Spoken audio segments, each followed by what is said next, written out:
This is a world gone mad. This is a world gone mad. It's another day in a world gone mad, and I'm Jeff Allen Wolf, back again to give my commentary on the news. So thank you for joining me. First off, at the end of this episode, I'll be making an announcement about me and podcasting. But first, let's talk about the madness. Last episode, I told you about the Supreme Court's ruling on several major cases and the ramifications. This episode, I'm going to talk about the remaining major cases and the rulings the court released Friday, and what those rulings' effect will have on us and our country. I'll give you my commentary after I tell you about all the cases. So first off, Trump versus CASA, nationwide injunctions and birthright citizenship. The ruling was the court, 6-3, barred federal district courts from issuing national injunctions, limiting them to only the parties before them. It did not rule on the legality of Trump's birthright citizenship policy, but reversed broader blocks on it. The impact for Trump, it's a major procedural win, removes a key legal barrier that had repeatedly stalled his agenda.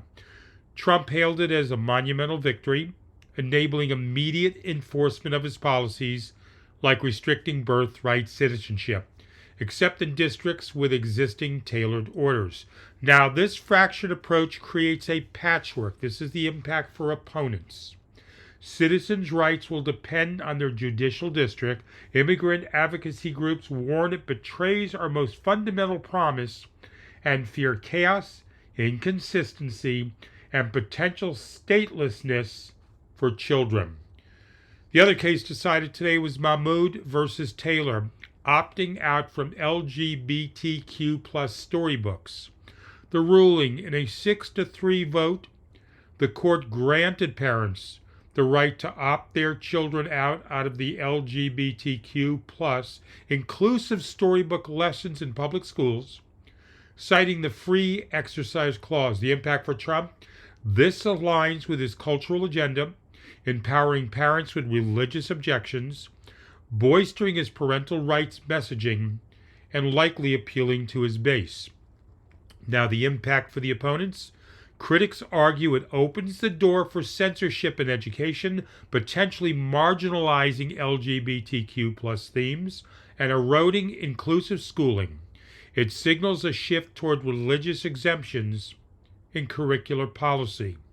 Another case, Free Speech Coalition versus Paxton, age verification for porn sites. The ruling, the court upheld Texas's age verification law 6-3, finding that requiring websites to verify users are over 18 only incidentally burdens adult free speech rights. The impact for Trump, another win that reflects the conservative bent of the court and dovetails with his law and order narrative. He applauded it as a great ruling benefiting parents. The impact for the opponents, free speech advocates warn it undermines online privacy, could chill adult access to constitutionally protected content. There are concerns it sets a precedent for further internet regulation. And the Kennedy versus Braidwood Management Task Force appointments was ruled upon. The ruling from the court, squaring the appointments clause, the court unanimously ruled that members of the U.S. Preventative Service Task Force are validly appointed as inferior officers. Now, the impact for Trump, it stabilizes a pillar of the Affordable Care Act implementation, a measure Trump's administration previously defended, but which had been legally challenged. This steadies his health policy legacy.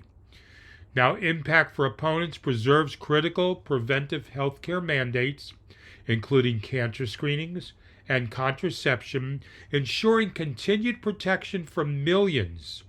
It staves off disruptions in public health coverage.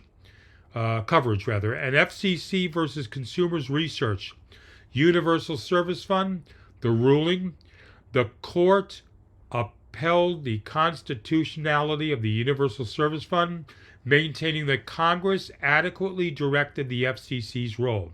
Impact for Trump allows continuation of subsidized telecom services for schools, libraries, and rural areas, an infrastructure initiative that his administration supports. Impact for opponents, great news for educators and low-income communities dependent on these subsidies. If struck down, the digital divide gaps could have widened dramatically. So what is the bottom line for America today? And a world gone mad every single day? These rulings collectively reshaped civic and cultural terrain. For Trump, all these rulings is a strategic triumph.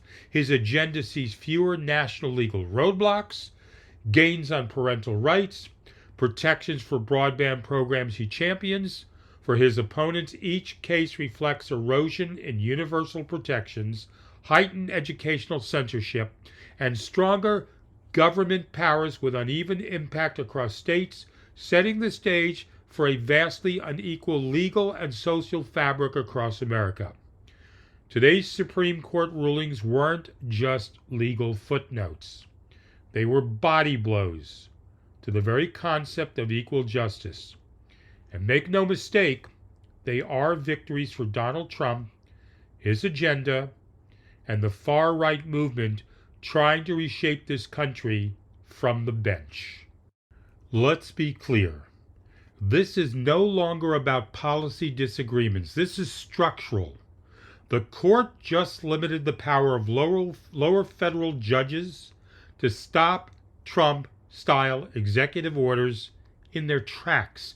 That means if Trump or someone like him gets back in the White House, policies could go into effect immediately, even if they're unconstitutional, unless you live in the right district and can afford to sue. That's not democracy. That's authoritarianism wearing a judicial robe. So where does that leave us?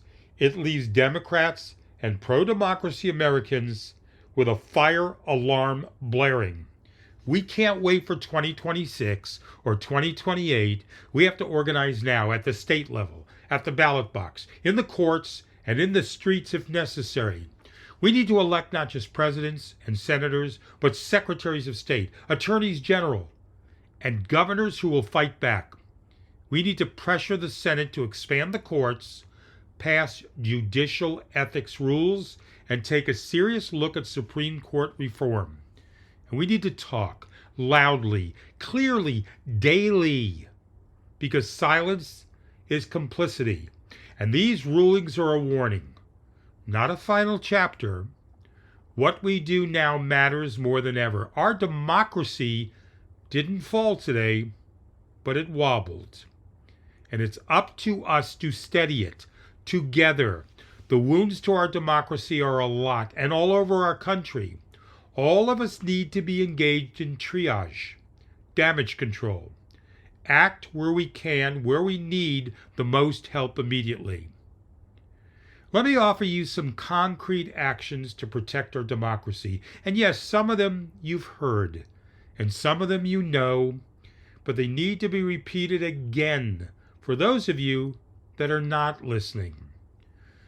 First, register and then double check your voter registration. Make sure you're on the rolls and confirm your polling place or mail-in ballot status. Next, you need to vote in every single election, not just presidential years, but municipal, state, judicial retention, school board elections.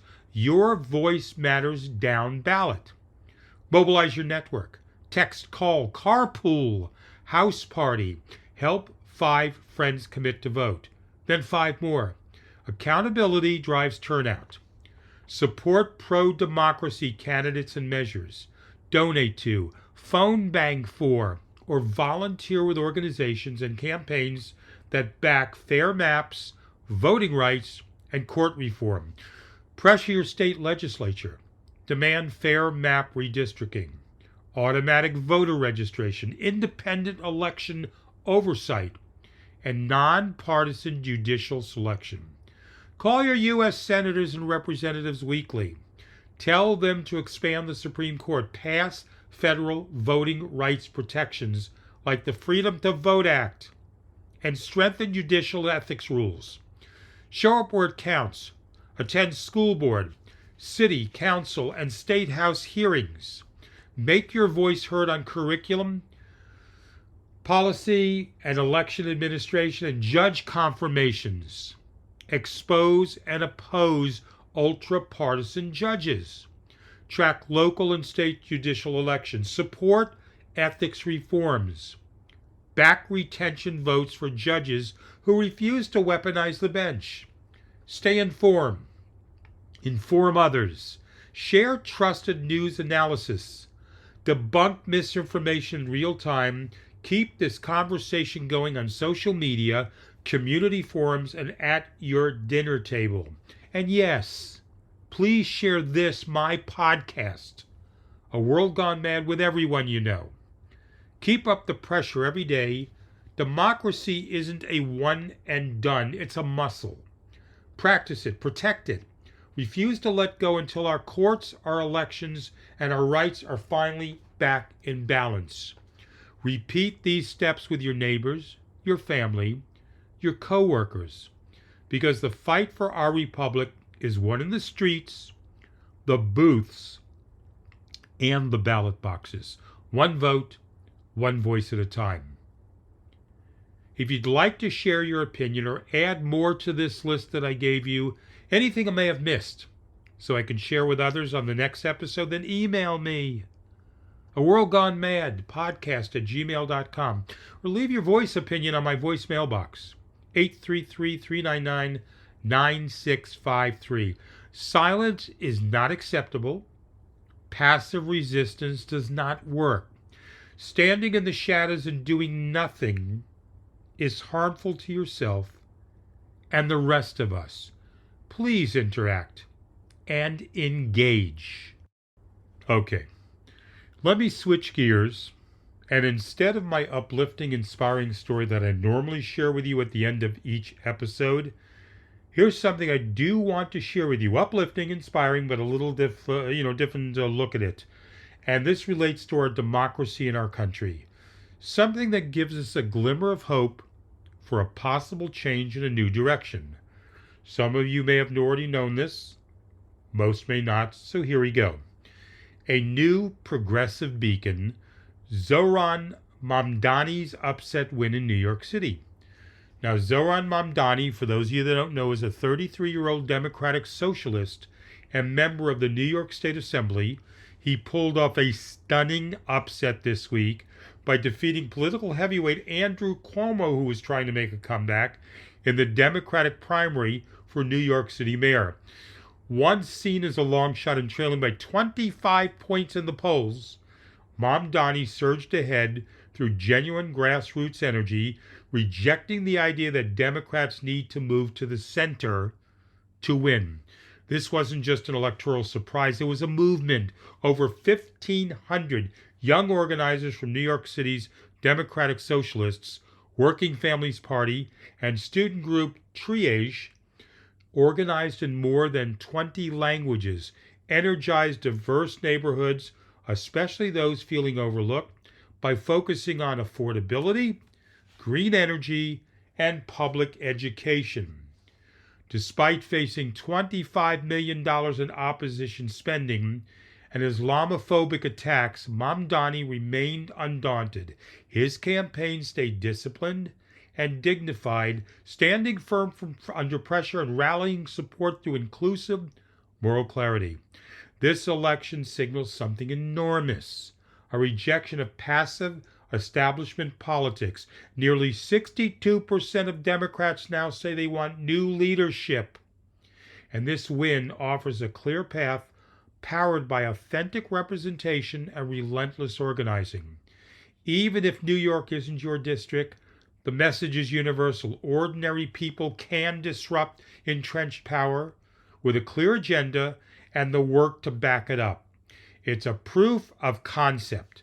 Focused ideas plus grassroots discipline equals real change. This win is proof that democracy still works if we show up, organize, speak out, and not just hope. Real change isn't handed down by judges or experts. It's built by people who refuse to wait. My last comment I would like to make before I close this episode. I wrote several hundred of you in an instant message today, a personal message, and I want to thank those of you that responded who said I should still continue to send you notifications and links to my podcast episodes. Thank you. Your support is appreciated. I'm pleased to report that only a handful of you that I wrote to said stop. Don't bother sending your notifications and links anymore. It's not bad, a handful. We are in this together, everyone, and I'm trying to do my part to inform you what's happening several times a week and giving my honest commentary with no BS and no bullshit, no spin, no made-up fake news, as Donald wants to call it. All right, I promised a major announcement about me and podcasting at the end of this episode, and here it is. There will be a new podcast coming your way from me that I've just started to work on this past week. It will have absolutely nothing to do with politics. Guaranteed. Completely opposite from this podcast. And I'm estimating hopefully in the fall sometime when I will release the new podcast. And the only other thing I will tease you, the Wolfpack listeners, with is the name of the new podcast, my new podcast. It's going to be called The Getaway Place. The Getaway Place will be your weekly escape from the noise, rush, and repetition of daily life. Take a journey with your mind and indulge your senses. I promise mystery, interesting stories, and something that lets you get outside of your body and your soul and explore with me some unusual things that I think you will find interesting. I hope you will enjoy this new episode, or rather podcast. I'm looking forward to it. I'll be back Monday with another episode of A World Gone Mad. I'm Jeff Allen Wolf. I always ask to hear from you, and hopefully I will. Have a great weekend, and as always, stay hopeful.